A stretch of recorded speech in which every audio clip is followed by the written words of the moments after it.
Okay, I'm supposed to be buffing the edges of the roof, and I have my mini lathe out. What is going on? Well, I'll show you.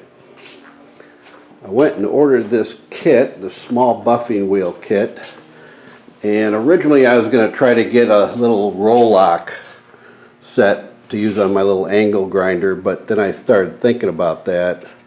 That's really high speed and has very little torque. So I ordered this set that came with these little,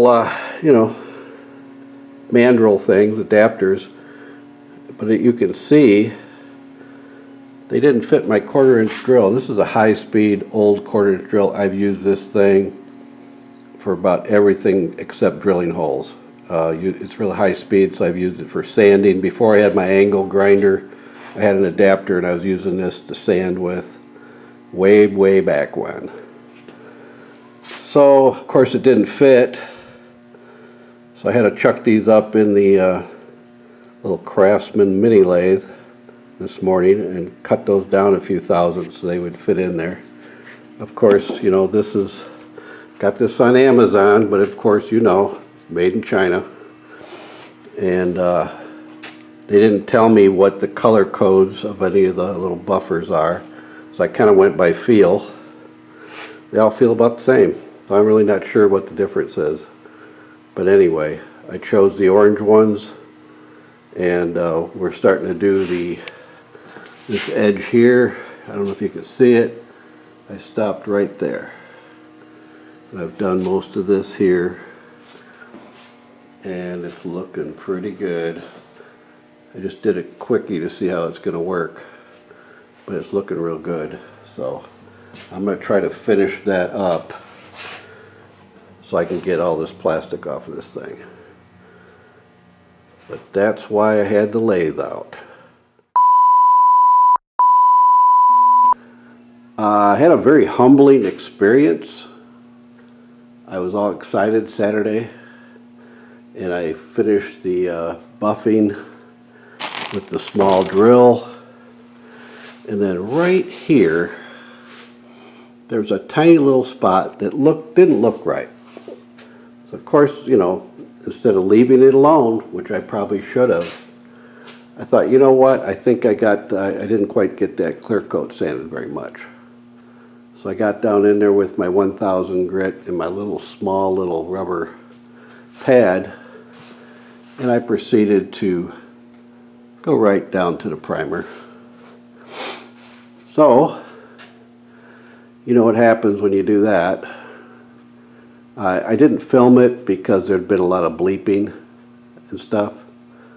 So basically, by the time I got it prepped, I put a little bit more sealer on it, 3 coats of base coat, and then 2 heavy coats of clear. And I shot the clear about 9:30 last night. So, and I sanded it and buffed it out this morning. That was the first humbling experience. The second one wasn't as bad. It's actually, I kind of knew it was there, and I thought I'd just quick fix it. But anyway, I had a little problem on this drip rail here, and I just finished that, and I gotta buff that edge. But other than that, it looks pretty good. I did find a few more sand scratches, and I took care of those. I've got buffing compound all back over the roof again, so it's all splattered. So, even though it was a humbling experience, I did learn some things.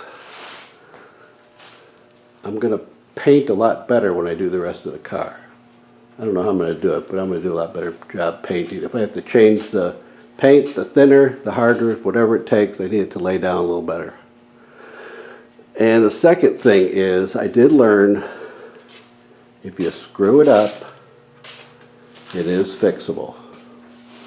And you can't see where I reshot that at all. Looks really good. So that's been my weekend. I've also worked on the she shed. Did some work out there on that. So instead of watching paint dry, I was out working on that. So I got quite a bit done. I'm gonna buff that edge. Hopefully I don't have any problems with it. I didn't have any trouble on the other side. I'm almost afraid to see what this looks like out in the sun. I'm afraid I'm gonna find more wrong with it, and I hope not. But like I said, I was gonna go over it with a really bright light again. I know it's not perfect. It's not gonna be perfect. I was hoping for a 5-footer. I believe I've achieved that, if not better. So we'll just go from there then.